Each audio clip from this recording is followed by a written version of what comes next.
En este video te mostraré un solo principio bíblico que debería ser suficiente para que tengamos claro la posición de la Biblia en cuanto a estas dos posturas políticas, la izquierda y la derecha, y cualquier otra que tenga características similares.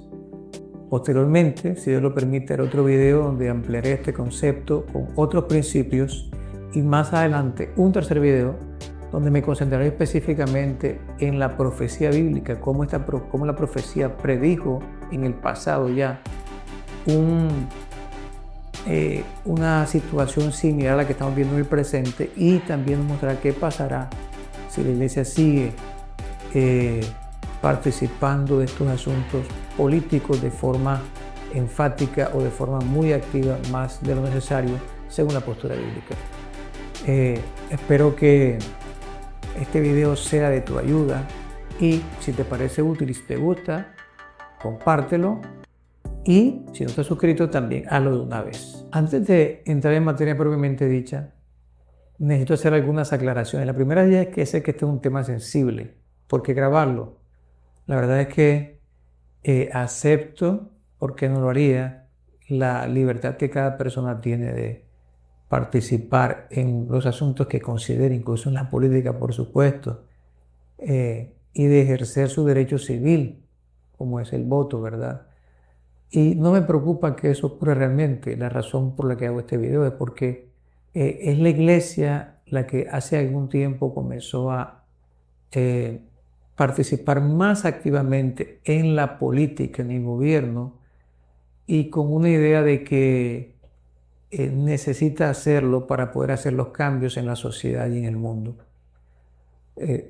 Por esta causa he tomado interés, porque es un asunto que ya trasciende lo personal y tiene que ver con la iglesia en general. Por eso espero que las orientaciones que se presenten en este video y los próximos sean de utilidad para la iglesia en cualquier denominación religiosa donde te encuentres.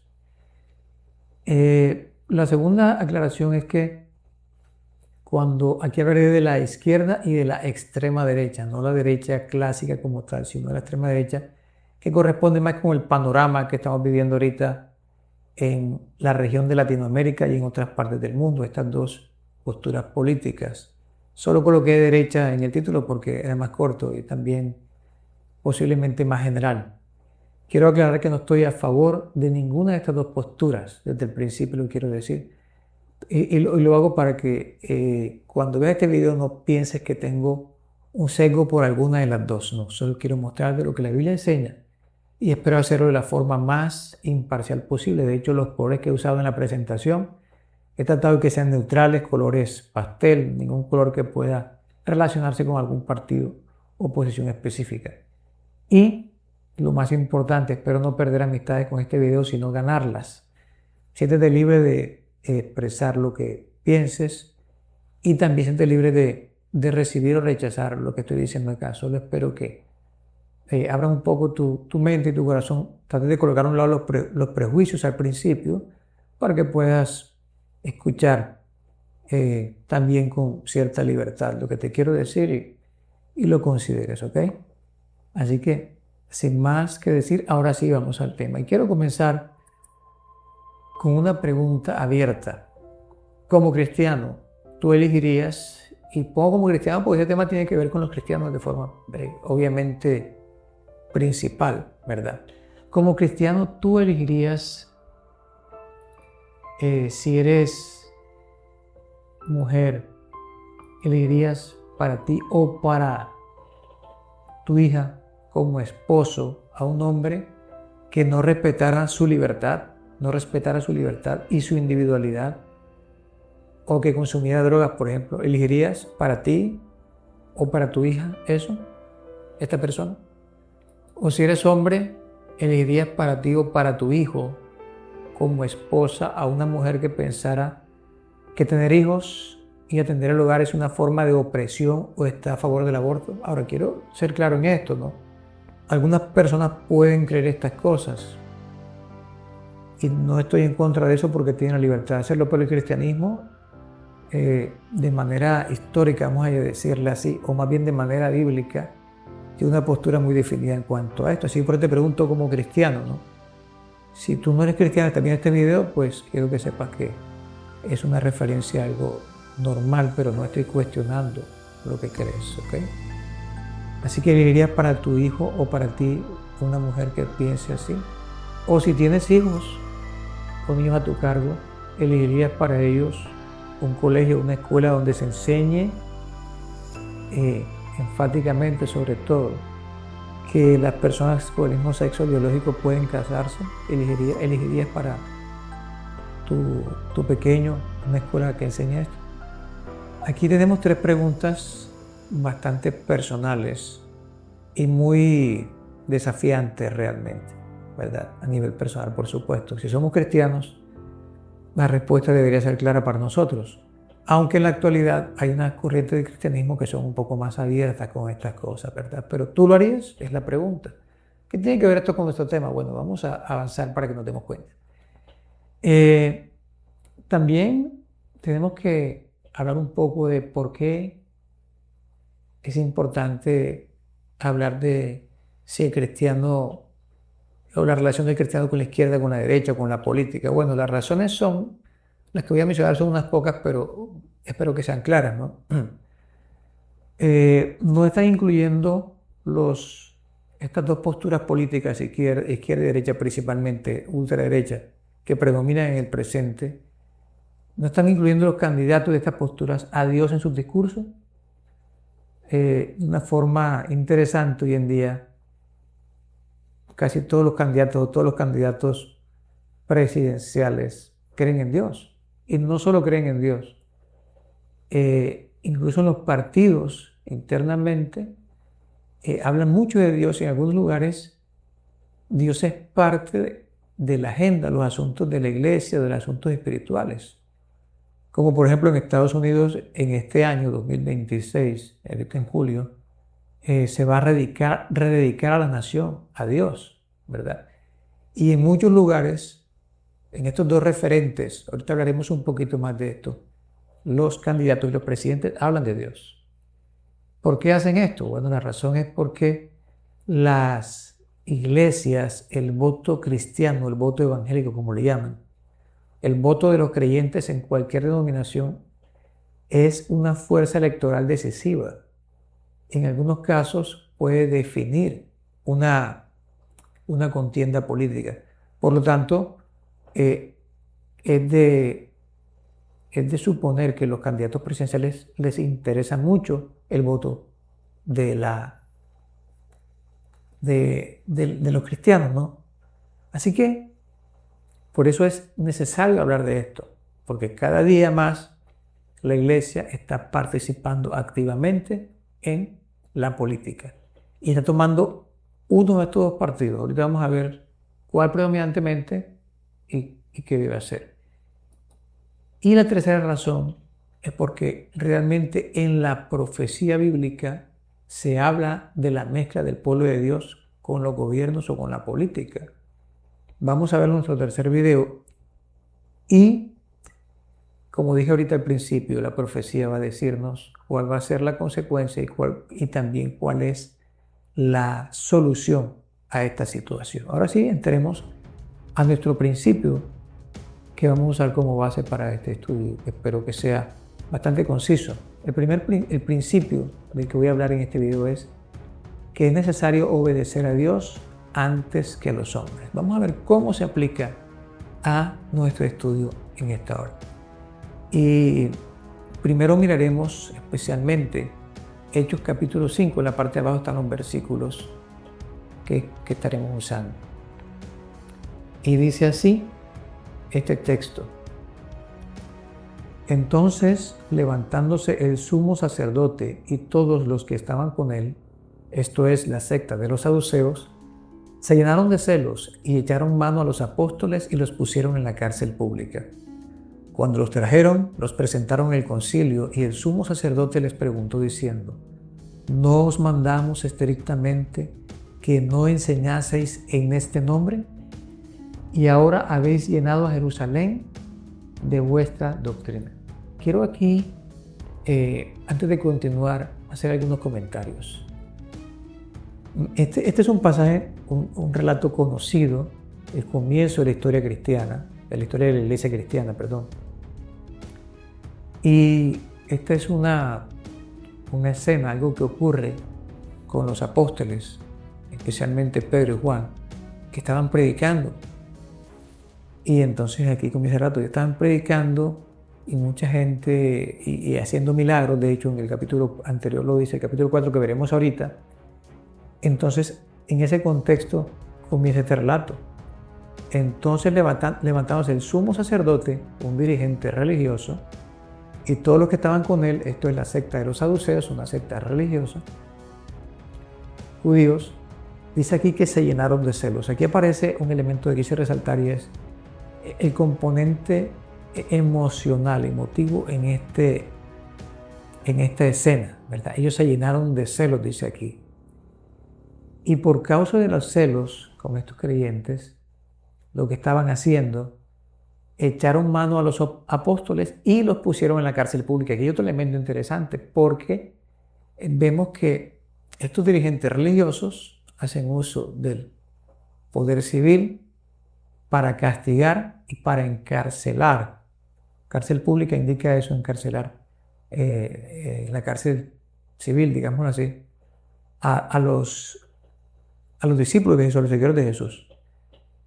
Entonces aparece este elemento que es muy interesante, ¿verdad? La mezcla, la combinación de los dirigentes religiosos con la fuerza civil. Y sigue diciendo, se dan cuenta que hay unos puntos suspensivos porque el relato no es continuo.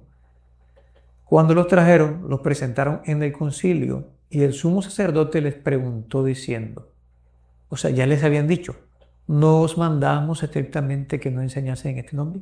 Algunas ideas aquí. Dice, no les mandamos, o sea, nosotros les dimos una orden a ustedes, les dijimos enfáticamente, ¿verdad? Estrictamente. ¿Qué les dijeron?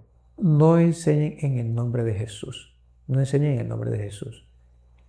Estos líderes religiosos estaban interesados en que los seguidores de Jesús no enseñasen en el nombre de Jesús, lo que quiere decir enseñasen lo que Jesús les dijo que enseñaran o lo que Jesús creía, ¿verdad? Pero miren cómo dice ahora, pero ustedes, voy a parafrasear, han llenado a Jerusalén con vuestra doctrina.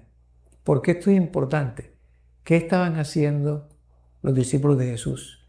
Estaban enseñando, ¿qué? La doctrina, estaban enseñando las enseñanzas, valga la redundancia, de la Biblia, que eran las enseñanzas que Jesús les había dado, ¿verdad? Por lo tanto, la razón por la que los toman presos es porque estaban enseñando acerca de la doctrina y ellos estaban ocupados haciendo esta obra. Ahora, vamos a ver cuál es la respuesta de los apóstoles ante este llamado de atención. Miren cómo dice aquí. Respondiendo Pedro y los apóstoles dijeron, es necesario obedecer a Dios antes que a los hombres. Aquí aparece este principio. ¿Y cuándo aparece? Este principio, mis queridos hermanos y amigos que están escuchando, aparece cuando se presenta un conflicto entre lo que quieren los seres humanos, líderes religiosos, líderes políticos y lo que dice Dios. Cuando se presenta este conflicto, ¿qué es necesario hacer para los seguidores de Jesús, para los creyentes? Dice, obedecer a Dios antes que a los hombres. Este es un principio que se aplica a cualquier situación. Y es muy llamativo que en esta situación particular, como ya lo mencioné, en la dinámica están participando unos líderes religiosos con el apoyo de las autoridades civiles. Aunque ya Jesús había dicho y dejado claro en sus enseñanzas que era necesario dar al César lo que es del César, o sea, nunca Jesús instruyó acerca de oponerse a la autoridad civil de los gobiernos, pero dijo, denle al gobierno lo que le corresponde, pero denle a Dios lo que le dio. Este principio lo ampliaremos en nuestra segunda parte, en nuestro segundo video. Entonces, el primer principio es que es necesario cuando hay un conflicto entre las autoridades, y de hecho la palabra que se usa aquí, obedecer, Es un término que se refiere a obedecer cuando hay un conflicto de autoridad. Obedecer a Dios antes que a los hombres. Ahora, miren algo que aparece posteriormente en este relato, que es bastante interesante. Un líder religioso que estaba en ese lugar, Gamaliel, da el siguiente consejo cuando los líderes religiosos estaban planeando cómo detener a los discípulos. Les dice esto: apartaos de estos hombres y dejadlos, porque si este consejo o esta obra es de los hombres, se desvanecerá, mas si es de Dios, no la podréis destruir. No seáis tal vez hallados luchando contra Dios. Este consejo es muy interesante y muy valioso para nosotros, porque lo que quiere decir es que cuando una persona, un grupo religioso, un grupo político, toma una posición opuesta a lo que Dios quiere, lo que realmente está haciendo es luchando contra Dios. Luchando contra Dios. Quiero que tengamos esto en cuenta y en este video voy a ser lo más sintético posible. Vamos a ver ahora otro relato que se encuentra en el capítulo anterior, Hechos capítulo 4. Y es muy similar, aunque lo he tomado de segundo, realmente ocurre primero. Es muy similar en su contenido y en sus elementos. Aquí están los versículos en la parte de abajo y comencemos leyendo. Dice así: hablando ellos al pueblo, vinieron sobre ellos los sacerdotes con el jefe de la guardia del templo y los saduceos, resentidos de que enseñasen al pueblo y anunciasen en Jesús la resurrección de entre los muertos. Y les echaron mano y los pusieron en la cárcel hasta el día siguiente. Para que no se divulgue más entre el pueblo, dijeron: amenacémosles para que no hablen de aquí en adelante a hombre alguno en este nombre. Y llamándolos, los intimaron que en ninguna manera hablasen ni enseñasen en el nombre de Jesús. Bueno, como se dan cuenta, realmente este es el relato anterior al que leímos ahorita. Es aquí donde ellos les advierten a los discípulos que no sigan hablando, ¿verdad? Pero aquí vamos a encontrar también unos elementos interesantes. Lo primero, dice, hablando ellos al pueblo. O sea, los discípulos estaban predicando, hablando, estaban dedicados a enseñar acerca de Jesús y de sus enseñanzas. Mientras ellos hablaban, vinieron, aquí dice, los sacerdotes y el jefe de la guardia del templo y los saduceos, y otra vez aparece el elemento emocional, resentido, dice aquí. Hay un componente emocional en esta dinámica, en esta persecución, en este conflicto. Allá decía celos, aquí dice resentimiento. Ténganlo en cuenta porque ahorita vamos a verlo. Estaban resentidos de que enseñasen al pueblo. Ellos no querían que enseñasen la palabra de Dios, no querían que enseñasen acerca de Jesús, ¿verdad? Y entonces vienen y los colocan en la cárcel. Y entonces los amenazan para que no se divulgue más, no querían que siguieran enseñando. Y usan un elemento nuevamente que apareció en el capítulo que leímos ahorita. Amenacémosles. O sea, usan la fuerza y usan el miedo o tratan de usarlo para que ellos no sigan hablando. Y dice, para que ellos no hablen de aquí en adelante. No queremos que sigan hablando en este nombre. Hagan cualquier otra cosa, pero no sigan haciendo lo que están haciendo. ¿Está bien? Entonces los intimaron o los intimidaron. Y les dijeron que de ninguna manera hablasen ni enseñasen en el nombre de Jesús. Ahora miren la respuesta que dan los apóstoles en este caso, que es muy similar a la anterior. Y dice, mas Pedro y Juan respondieron diciéndoles, juzgad. Una versión dice, juzgad por ustedes mismos. Si es justo delante de Dios, obedecer a vosotros antes que a Dios. Esta respuesta, aunque es muy similar a la anterior, tiene algunas diferencias pequeñas, pero muy significativas. Primero, allá dijeron, es necesario, es imprescindible obedecer a Dios. Esa palabra necesario no alcanza a reflejar lo que significa. Están diciendo es imprescindible, pero aquí dicen es justo. El término justo siempre tiene que ver con algo legal.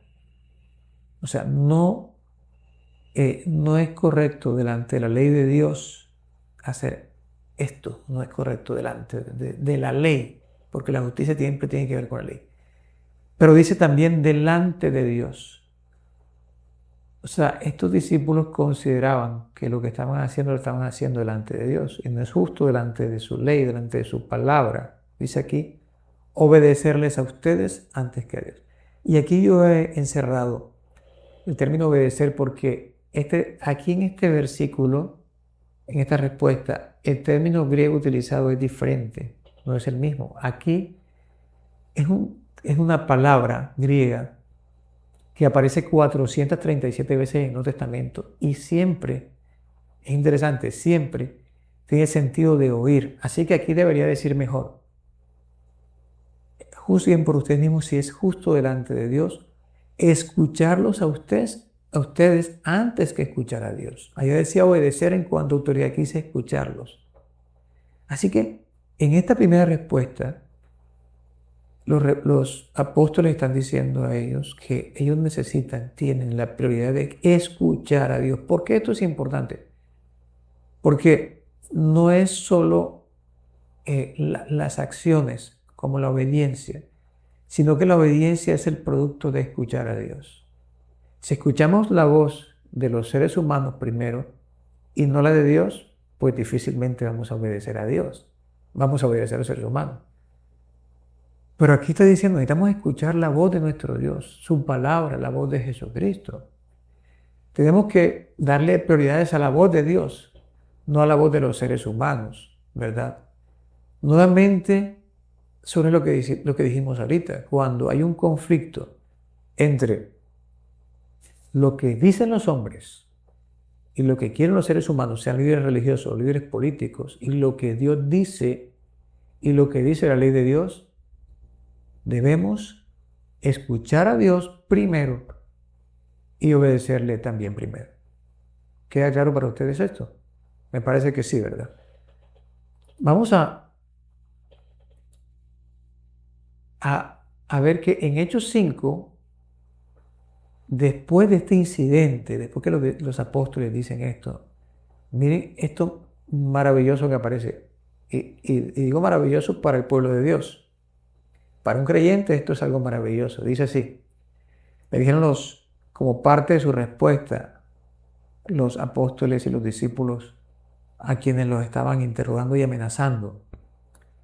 Y nosotros somos testigos suyos de estas cosas y también el Espíritu Santo, el cual ha dado Dios a los que le obedecen. Aquí la palabra de obedecer es la misma que tiene que ver con autoridad.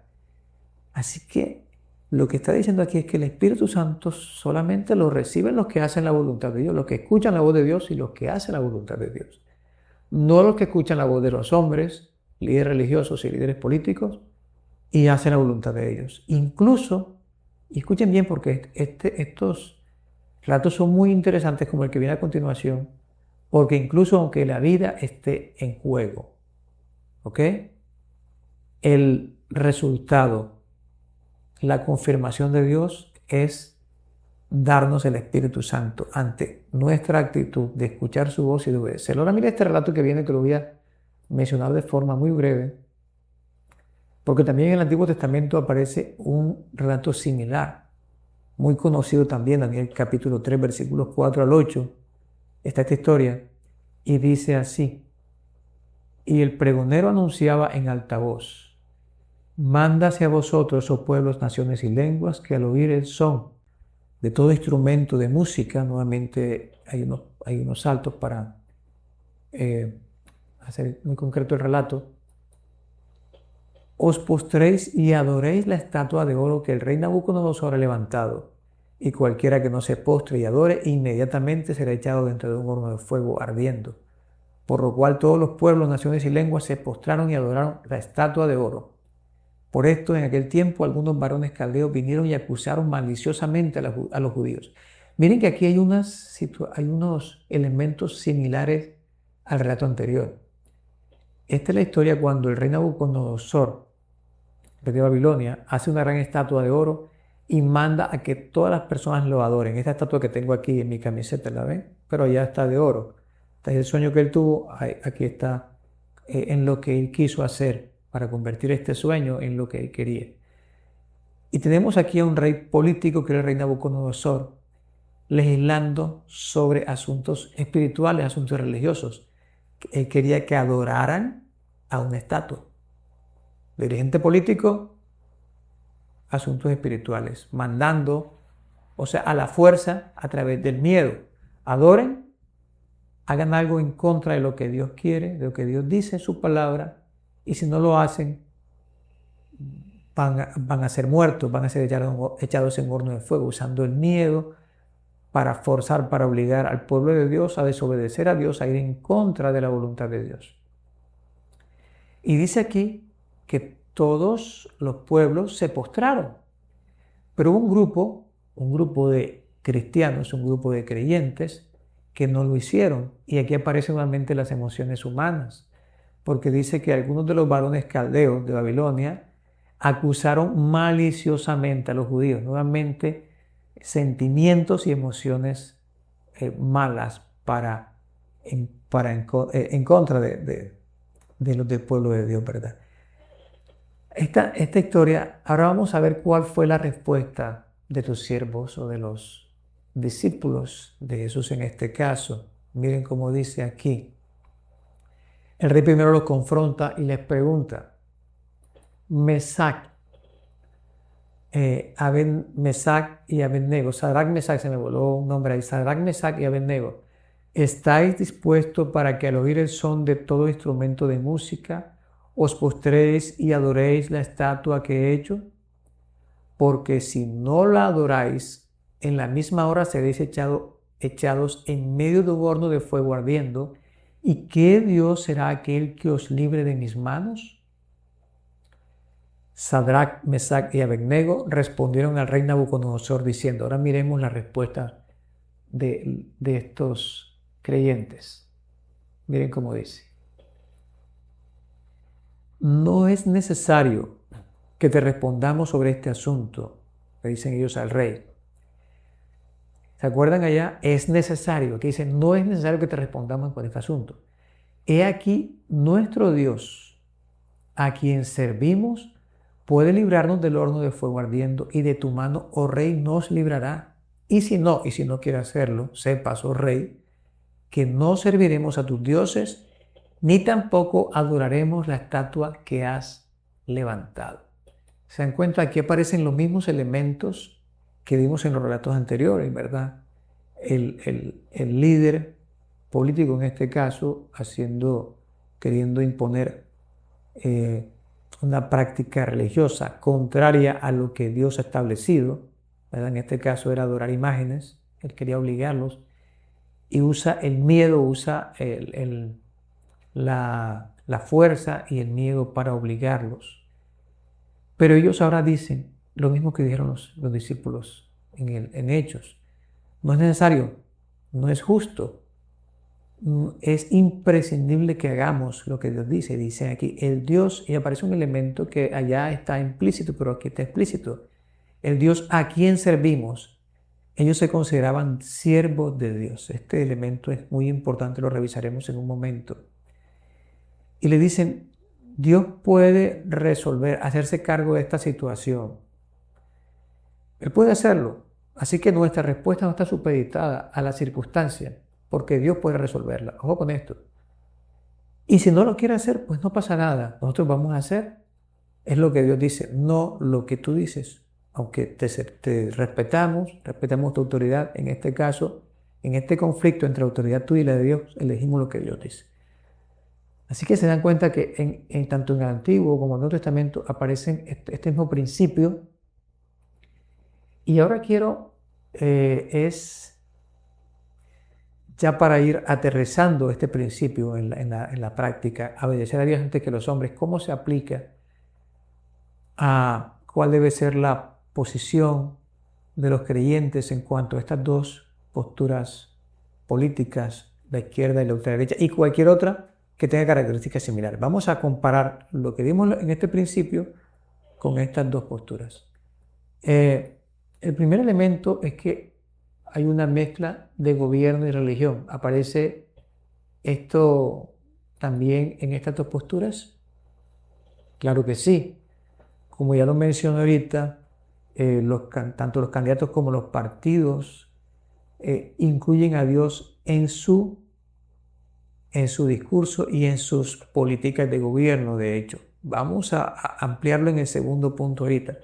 El segundo elemento es que hay en los relatos anteriores una manifestación de ateísmo o desafío a Dios. Saben ustedes, bíblicamente ateísmo no es no creer en Dios o negar que Dios existe. Realmente ateísmo es tener una vida sin Dios, resistir a Dios o desafiar a Dios.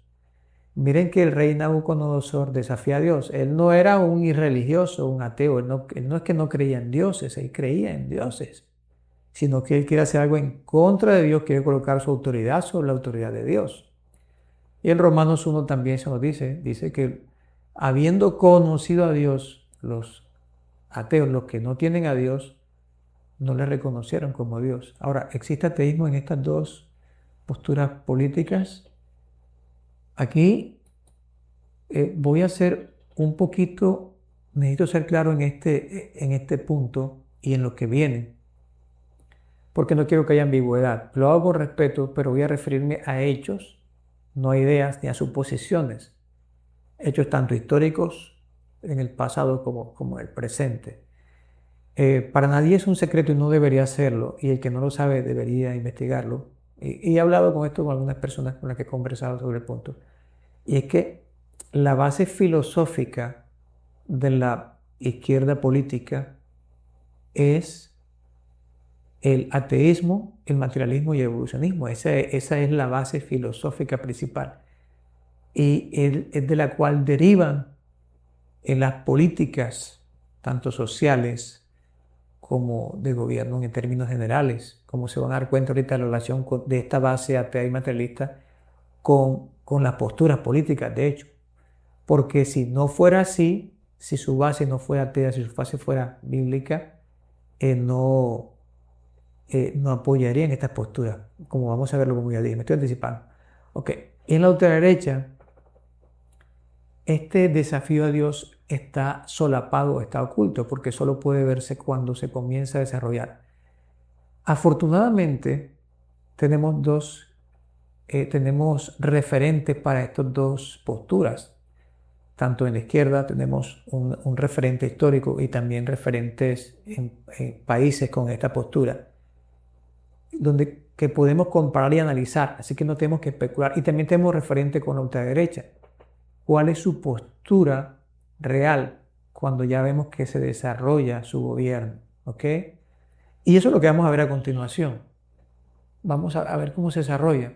Pero en este punto, porque es que hay un objetivo en las historias que vimos. El objetivo es que los creyentes actúen o tomen decisiones contrarias a la voluntad de Dios, contrarias a la palabra de Dios, a la ley de Dios. Se dieron cuenta que este era el objetivo, ¿verdad? Tanto en Hechos, capítulo 4 y capítulo 5, los dirigentes religiosos y políticos estaban diciendo a los discípulos que no siguieran enseñando y predicando acerca de Jesús. Y en el relato de Daniel, el rey quería que ellos hicieran algo contrario a la ley de Dios, que era adorar una imagen que él había levantado. Tenemos esto en estas dos posturas políticas. Vamos a mirarlo. Y aquí está. Y quiero ser, como dije ahorita, necesito ser muy claro para que no haya ambigüedad. Tenemos en la izquierda política y los candidatos de estas posturas lo han dicho, así que no estoy inventándolo. Usted puede buscar cada uno de estos candidatos en diferentes países donde usted se encuentre y va a encontrar que lo han dicho públicamente. Ellos están de acuerdo con la legalización de la droga y dicen que van a trabajar por la legalización de la droga. Ahora, algunas veces se presenta como una legalización médica, un uso médico o recreativo. Pero bueno, tendremos que, como dije, ver si es así. Hay un grupo que se opone a esta legalización, ¿verdad? Pero en cuanto a la izquierda política, sí están de acuerdo. Están de acuerdo los candidatos por su filosofía en apoyar el aborto. Como dije, la razón es porque hay una base anterior, un fundamento ateo, inmaterialista, ¿verdad? Lo que esto quiere decir es que no es la palabra de Dios la que prima, la base atea. Inmaterialista quiere decir que el materialismo está por encima del aspecto espiritual y es lo que condiciona las políticas, ¿verdad? Las políticas sociales, por ejemplo, el materialismo implica que, aunque no soy un experto en el tema, quiero decirlo, ni es mi intención serlo, quisiera ser un experto en la palabra de Dios más bien, pero sé y se puede confirmar y usted puede evidenciarlo. Hay personas que tienen más conocimiento, por supuesto, que yo de esto. La parte del materialismo tiene que ver con que las políticas sociales, por ejemplo, prima el poder del Estado sobre las demás cosas, ¿verdad? El ser humano es implícitamente bueno, pero la sociedad lo daña, el Estado debe corregir ese problema, el Estado debe ser corregido, cosas como esas, ¿verdad?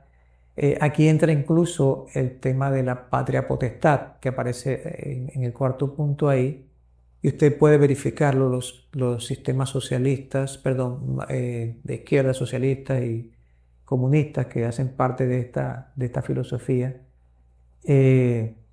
Una de sus características políticas es que proclaman y trabajan para que la patria potestad le pertenezca al Estado. Los padres no pueden educarlos de acuerdo a sus convicciones, sino es el Estado el que indica qué es lo que deben aprender, ¿verdad? Entre más se desarrolle la filosofía o el gobierno en un lugar, más se fortalecen estas políticas, claro que sí. El apoyo al matrimonio igualitario se presenta como defensa de los derechos de los colectivos. Ahora, quiero decir algo, una nota aclaratoria. El cristianismo y la Biblia están de acuerdo con los derechos de todos los seres humanos. Las mujeres tienen derechos inalienables, innatos y que no se pueden negar, y que son iguales a los de los hombres, derechos como tal. Pero el aborto quitarle la vida a un ser humano concebido entra en otra categoría. Y ustedes saben que hay un conflicto ético con esto, ¿no? Así que no estamos en contra del derecho de las mujeres ni de los colectivos, lo respetamos completamente. Pero una cosa es su derecho y otra cosa es que ese derecho vaya más allá de los derechos de otras personas, como por ejemplo no nacidos, engendrados, y también que en caso del matrimonio se quiera enseñar e imponer en los colegios, en las escuelas, e incluso que las personas tengan libertad de conciencia para decir no estoy de acuerdo. Ahí ya es otra cosa, ya es muy diferente, ¿verdad? Tengo que decirlo, no es fácil, pero es la realidad. Tengo muchos amigos y amigas que pueden tener afinidad con el aborto, no pasa nada, somos amigos, pero yo tengo una posición muy clara porque la Biblia lo enseña. Y como ya lo estoy diciendo, la postura política de izquierda también la tiene porque su base es atea, materialista y evolucionista. Y en cuanto a la justicia social, que es una de las cosas que la izquierda quiere usar como un vínculo con la Biblia, dicen que en la Biblia se habla de la justicia social. Hay una gran diferencia entre la justicia social que se propone en la izquierda política y la justicia social que la Biblia enseña. Porque la justicia social de la izquierda política es impuesta por el Estado. Y en la Biblia la justicia social es el resultado de un corazón transformado por el poder del Evangelio y del Espíritu Santo. Y no es impuesta por Dios ni por el Estado. Dios nunca mandó al Estado a que le imponga esta práctica al mundo ni a su pueblo. Así que hay una gran diferencia bíblicamente, teológicamente, y debemos discernir esa diferencia que no es igual. Y en cuanto a la derecha, o la ultraderecha más bien, quiero decir una cosita aquí.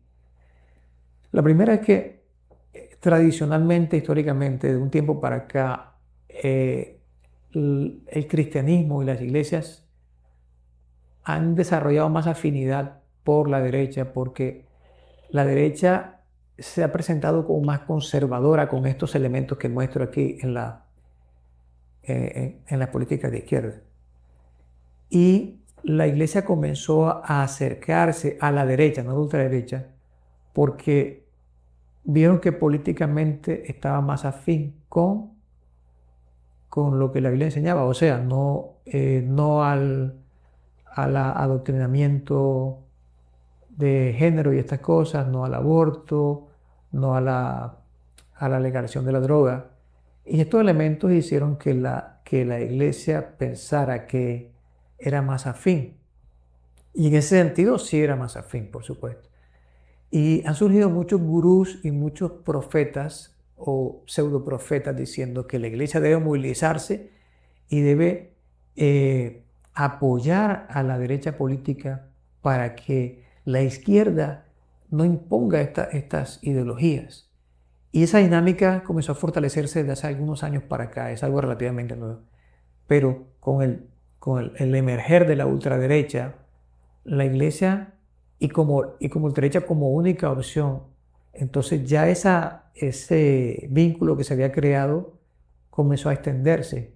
Y la iglesia y los creyentes que tienen esta afinidad comenzaron a creer que esa afinidad también se puede sostener con la ultraderecha, pero la ultraderecha tiene una característica que no tiene la derecha tradicional.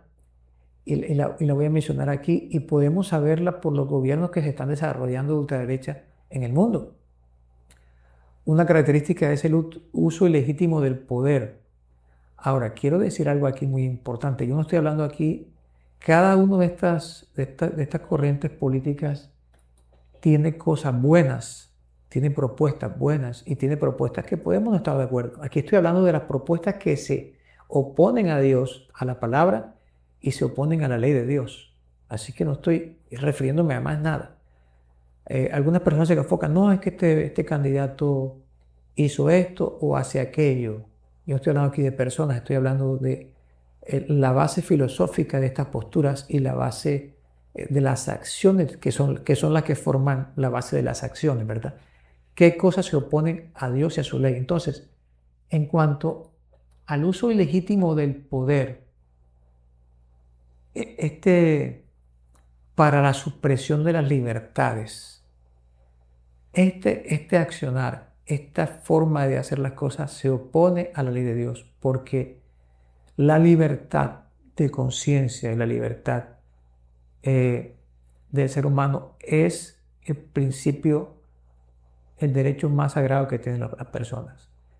Y la ultraderecha, con su tendencia al autoritarismo, y autoritarismo en el nombre de Dios, suprime o tiende a suprimir esta libertad o estas libertades. Eso ya está comprobado, podemos verlo por lo menos en dos gobiernos que tenemos vecinos aquí en América. El primero de ellos es en El Salvador con Nayib Bukele, que se han dado cuenta, decía ahorita que los presidentes hoy todos y los candidatos todos hablan de Dios, ¿verdad? Y meten a Dios en sus discursos y Dios. Y una cosa que tiene esta ultraderecha es el complejo de Mesías que tienen sus dirigentes, ¿verdad? Ellos son los elegidos, son el Ciro, son el emperador, se me escapa el nombre ahorita, que Dios utilizó para salvar la nación, para salvar a la nación con la Biblia, con la religión, para imponer los principios de la religión, cuando Dios nunca mandó eso. Dios nunca mandó que el poder civil debe mezclarse con el poder religioso, que debe imponer la religión o los principios bíblicos. Eso no es así. Jesús dijo, dad a César lo que es de César y a Dios lo que es de Dios. A Dios lo que es de Dios. Hay una división ahí. Así que estos líderes de ultraderecha tienen complejo de Mesías y usan el abuso del poder, el uso legítimo de su poder. Su consigna es: el fin justifica los medios. Tenemos en Estados Unidos también a un presidente que en nombre de Dios o en nombre de que Él es el elegido de Dios, puede entrar en otros países de forma ilegítima e imponer el orden. Eso está en contra de la justicia que Dios presenta en su palabra. Pero lo que es más notorio, todavía no ha comenzado a manifestarse en estos gobiernos, porque yo digo a las personas, en El Salvador, por ejemplo, que había un problema de pandillas terrible, era invivible allá. Llega este presidente y dice, bueno, vamos a resolver esto, pero la forma en que lo resuelve es según su justificación. El fin justifica los medios. Los derechos de las personas buenas son más importantes que los derechos de las personas malas, así que vamos a barrer con todas estas pandillas, pero en ese proceder no se hacen los debidos procesos, no se sigue la justicia, no se sigue la Constitución, no se siguen los acuerdos de justicia o los derechos humanos básicos, por lo menos la libertad, el derecho de una persona a tener un juicio justo. Y hay muchas personas encarceladas según evidencias que no han sido juzgadas. Entonces ahí se vieron los derechos y mucha gente está contenta en el país porque ¡ay, se acabó el problema! Pero el problema va a ser cuando tus derechos sean quitados. ¿Ahí qué vas a decir? En el norte, en el país del norte, muchas personas han sido también deportadas sin un debido juicio y muchas personas inocentes han caído en también de una forma autoritaria. Entonces, esta forma de hacer las cosas todavía no ha revelado completamente su resultado, pero no tiene que ser así para saber lo que va a pasar. Cuando un líder de esto, que se proclama un Mesías, decida que tus derechos no son suficientemente importantes y que se pueden suprimir, ahí va a ser la cosa diferente. En este sentido, quiero decir algo que no puedo explicar completamente aquí. En un panorama donde solo hay dos polos opuestos y según por ejemplo, en la reciente elección en el Perú, casi 50% exacto y 50% de los votantes votaron por un polo y por el otro, ¿verdad? Hay una polarización completa en este país y en otras regiones, como en Colombia, por ejemplo, en recientes elecciones. Lo que está ocurriendo es que solamente hay dos alternativas. Y vamos a ver el fenómeno que ocurre con estas dos alternativas, porque la gente está viendo solo tenemos dos opciones. Antes había otras opciones, ya no hay más opciones, solo hay dos. Y cada bando, cada facción, cada polo está viendo a su base como la alternativa, como la solución para evitar que el otro tome el poder. Y mira lo que ocurre con esta idea, en este punto. Aquí aparece un elemento más que vimos en la historia y es el miedo. Había miedo, estos reyes tratan de producir miedo a los siervos, a los discípulos para que no hagan la voluntad de Dios. Aparece también esto acá. En el panorama político actual se aparece. No sé si lo has pensado, pero realmente las personas están votando, como decía ahorita, por uno, por su facción, por miedo a que sea el otro el que gane. Por miedo a que sea el otro el que gane y el país se acabe y el país entre en un caos. Hay un miedo. El miedo es el motivador en muchos casos para esta elección. Algunas personas dicen, yo no estoy muy de acuerdo con este candidato. He hablado con algunos amigos y me dicen eso, estoy de acuerdo con todo lo que dice, pero si no lo elegimos, va a tomar el otro. Y si yo no voto, entonces el otro se va a montar. Y hay miedo de un lado y del otro. Si no elegimos a si yo no voto, aquel se va a montar. Y eso es lo que está pasando. Hay miedo. Solo que, como viene a continuación, el método y la estrategia han cambiado.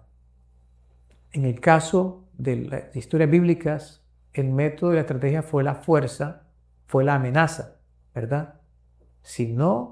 Y el poder. Si no lo haces, te vamos a meter preso. Si no lo haces, si sigues haciendo lo que estás haciendo la voluntad de Dios, si no haces lo que nosotros decimos, o sea, en contra de la voluntad de Dios, te vamos a meter preso, te vamos a echar el horno de fuego. Aquí también el miedo, ya lo dijimos, pero la estrategia no es la fuerza, sino, en este caso, el engaño. ¿Por qué? Porque nadie te está forzando a que votes por un partido o por otro, pero te han hecho creer que si no votas, esto se va a acabar. ¿Sí? Te han hecho creer que cada postura es la postura que tú debes votar, que incluso te han hecho creer que están de parte de Dios. Yo le decía a un amigo que quiero mucho, hace unos días, porque él me decía, no, pero este presidente, él habla de Dios. Y él, qué bien, entonces, porque habla de Dios ya es cristiano. Porque él dice que cree en Dios, ya cree en Dios. De hecho, algunos de los candidatos en sus videos anteriores dicen que no creen en Dios, pero después salen diciendo si creen en Dios y salen mezclándose con la iglesia.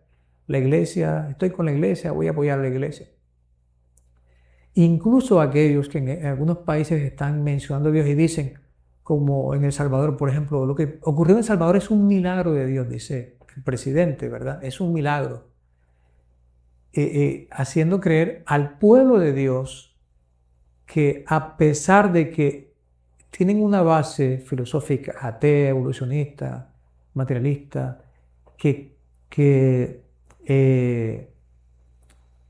cómo es que quita las libertades, la libertad que Dios confirió, libertad de conciencia. A pesar de eso, dicen creemos en Dios. Es un engaño, que estamos siendo engañados porque realmente lo que este principio enseña es que es necesario obedecer a Dios antes que a los hombres. Así que cualquier persona que sostenga una filosofía, una práctica que se opone a la ley de Dios, que se opone a la palabra de Dios, es necesario, es imprescindible que escuchar la voz de Dios y obedecer a Dios antes que a los seres humanos. Vamos a ver, ahora para ir terminando, un par de reflexiones.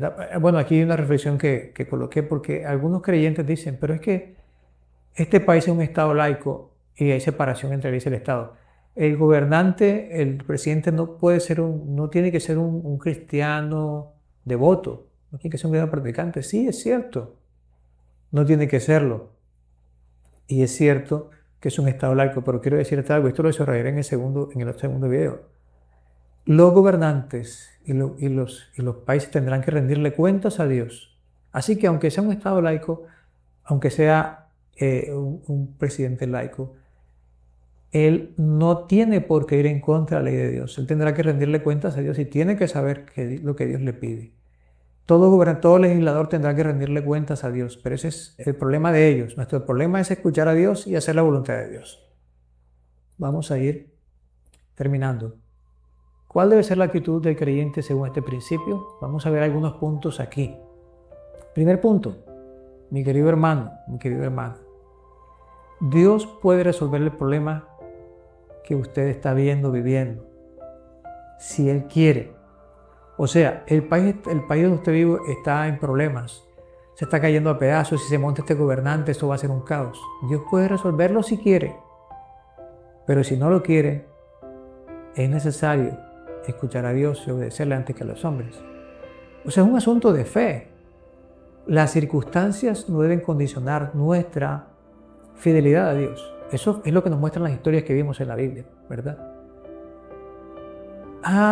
Porque el país, si yo no voto, como decía ahorita, hay unos pseudoprofetas que están diciendo a la iglesia, ustedes tienen que votar, tienen que convertirse en una fuerza activa para elegir y para evitar que estos colectivos o estas filosofías o estas, se me olvidan los nombres ahorita, se impongan en el país. Dios puede encargarse de eso. El pueblo de Dios ha vivido en el pasado. Ahora es que podemos elegir, pero antes no, en muchos lugares no se puede elegir. En otros países el pueblo de Dios está en lugares donde no pueden elegir quién lo gobierna. Ahí están. Y tienen que confiar en que Dios va a dirigir eso. Ellos tienen que hacer la voluntad de Dios, aunque sus vidas estén en riesgo. Aquí podemos elegir, pero hay lugares donde no se puede. Y de pronto en el futuro no podremos hacerlo. Pero Dios puede encargarse a su manera. Y si no lo hace, nosotros debemos escucharle y obedecerle a Él. Segundo asunto, considerarnos siervos de Dios. Vimos que en la historia de Nabucodonosor, en la historia de Daniel, eso fue lo que los discípulos, lo que nos dijeron los siervos, ¿verdad? El Dios a quien servimos. ¿Por qué esto es importante? ¿Sabe por qué? Porque el siervo no tiene derechos. El siervo no tiene voluntad propia. El siervo hace lo que su amo, lo que su Señor le dice. El problema de nosotros es que no nos consideramos siervos. Y entonces decimos, no, es que yo tengo que hacer esto. Usted no tiene que hacer nada. Usted tiene que hacer lo que Dios le diga, si usted se considera siervo de Dios. ¿Okay? Y los creyentes deberíamos ser siervos de Dios. De hecho, este es un desafío para este tiempo en que vivimos. Y lo tercero que debemos tener en cuenta es que la recompensa que se nos ofrece es que si hacemos esto, si escuchamos lo de Dios y lo obedecemos, recibiremos el Espíritu Santo y también la compañía de Dios. ¿Se acuerdan el horno de fuego? Jesús mismo acompañó a estos 3 muchachos allí en el horno de fuego. Así que Dios y el Espíritu Santo te van a acompañar en este proceso. Si gana un candidato o gana el otro, Dios te va a acompañar. No creas que el mundo se va a acabar si tú no votas, a pesar de que estos candidatos tienen posturas que se oponen a la ley de Dios. Tu país no se va a acabar por eso. Jesús va a estar contigo en el horno de fuego. Si las cosas se ponen difíciles, Él va a estar contigo. Y el Espíritu Santo. ¿Crees que hay algo mejor o más superior a esto, más importante? Como cristiano, tú elegirías a una persona que sabes que va a apoyar e impulsar leyes que se oponen a la ley y a la palabra de Dios. ¿Tú elegirías a una persona así, como cristiano? Esta es la conexión con la pregunta al principio. Una cosa es vivir bajo un gobierno que se opone a Dios y otra cosa y una cosa muy diferente es tú mismo elegir a ese gobierno, a esa persona que se opone a Dios, que sabes que se opone a Dios. Conversaba con un buen amigo también estos días sobre esto y le decía lo mismo, o sea, tú no tienes por qué elegir a esa persona. Si tú sabes que, ahora una cosa es que no sepas, hay candidatos que se lanzan con una propuesta y una postura, no dicen nada sobre estas cosas y después las hacen, o no dicen nada sobre su fe y después hacen cosas diferentes. Es muy diferente, tú tienes que votar con base en lo que tú ves. Si tú ves y sabes que tienen una postura específica, tú sabes ya lo que estás eligiendo, ¿verdad? Entonces, una cosa es que elijas a alguien que sabes que tiene una postura que se opone a la ley de Dios y se opone a la palabra de Dios. Y otra cosa es que tú tengas que vivir bajo ese gobierno sin que tú lo hayas elegido. ¿Tú lo elegirías? Es la pregunta. Ahora, ¿qué hacer? En los países donde existe una democracia, ahora tenemos 2 posturas políticas, izquierda y ultraderecha. A mi juicio, por lo que veo al compararlo con la Biblia, estas 2 posturas políticas realmente se oponen a la palabra de Dios, ambas. Una de forma más explícita y clara, que es la izquierda, porque hay unos referentes históricos y unos países que nos pueden ayudar a darnos cuenta, por ejemplo China, que es un país que tiene una filosofía de izquierda, Rusia, y no hay libertad de religión, no hay libertad realmente, los ciudadanos son libres allá. Lo más valioso, ellos tienen muchas cosas materiales, pero lo más valioso no tienen, que es la libertad.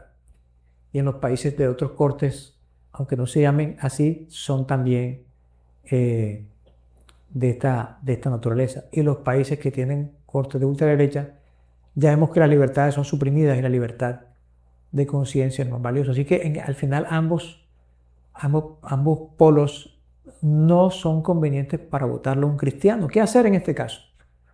Tiene 2 opciones por lo menos. Una es no votar. Usted no está haciendo nada porque no está yendo en contra de la voluntad de Dios, no está haciendo nada indebido. Pero si quiere ejercer su derecho al voto y quiere usar el mecanismo democrático, vote en blanco. Es una opción que tiene. Pero lo que sí le voy a decir es que usted no tiene la obligación ni es necesario que vote por uno de estos 2 sabiendo que ambos se oponen a Dios. ¿Qué va a pasar? Dios puede encargarse de eso. ¿Ok? Quiero terminar con esta cita de Martín Lutero. Dice así, cuando fue sometido a prueba o confrontado con sus ideas que dieron origen a la reforma, pues, que contribuyeron más bien. Dijo así, si no me convence con testimonios bíblicos o con razones evidentes, si no se me convence, y si no se me persuade con los mismos textos que yo he citado, y si no sujetan mi conciencia a la palabra de Dios, yo no puedo ni quiero retractarme de nada, por no ser digno de un cristiano hablar contra su conciencia, o sea, en contra de la palabra de Dios, ¿verdad? Porque la conciencia está en armonía con la palabra de Dios. Heme aquí, no me dable hacer de otro modo, que Dios me ayude. Mis queridos hermanos y amigos, que Dios nos ayude porque no es digno de un cristiano ir en contra de su conciencia, ir en contra de lo que dice la palabra de Dios. Bendiciones.